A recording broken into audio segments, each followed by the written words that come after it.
Roz Wolfram speaks multiple languages. There's English, of course, but she also speaks fluent Rhino, as well as eloquent Giraffe, along with a smattering of Gazelle and a few other four-legged dialects. The connection comes naturally to Wolfram, the dean of the Peoria Zoo's animal keepers. I believe I've had the intuition since I was little. I've always had a special connection with animals. I think it's definitely my calling. It's one thing for a keeper to observe different mannerisms among different species, but Wolfram, like Dr. Doolittle, has an innate knack for animal kingdom communication. Probably started about 4 years old. My mom didn't have to tell me when my dog was upset and leave him alone. I just intuitively knew, okay, he doesn't want me to pet him anymore. It's just a feeling that I would happen to get.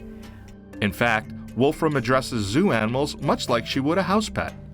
During our visit, that's how she tried to connect with Harris, a 5,000-pound rhino who got skittish around our cameras. Harris!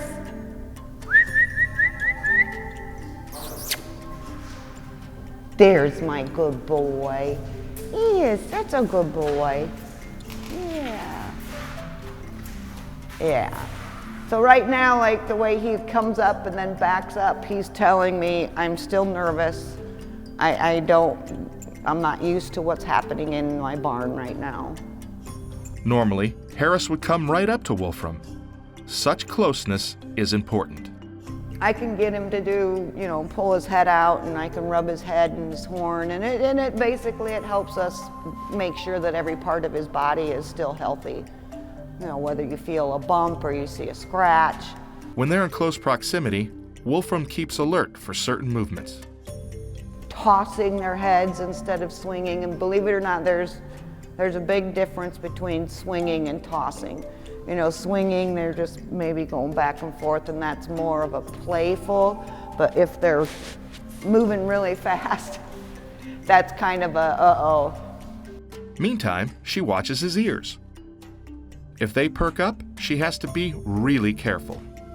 Their hearing is so excellent that they might hear something that you don't, and they will turn to look at what they're hearing just to get a full hearing surround sound like. And if you're in their way when they're turning, they don't care. Wolfram also spends a lot of time with giraffes Taji, Vivian, and Emmy. They might not seem as dangerous as the rhinos, but if frightened, giraffes can use their long legs in attack mode. Their legs, they can kick out, they can kick this way, they can kick forward, they can kick a front and a back leg at the same time as long as it's opposite sides. So their legs is what you have to watch out for the most. With the giraffe, it would be the way they're holding their heads, whether they're holding it upright and trying to look like as big as they can. Then that means like there's something in the environment that's making them nervous. The flaring of the nostrils, usually their nostrils are not like that. You see Vivian is more relaxed with her nostrils. Such readings are important because Wolfram has to get close to the giraffes. Being able to touch a giraffe is probably one of the hardest things to train with a giraffe because it goes so against everything that is ingrained in them. Training involves getting the giraffes to exercise their tongues, which, by the way, are purple, to ward off sunburn. Their tongues are used for all their food, all their testing of the environment, so their tongues are active, pretty much 24/7. All this communication and interaction is vital at the zoo, especially when animals become unusually reclusive. Well, animals are very good at hiding when they're sick or injured because it is part of their wiredness because they have to hide it.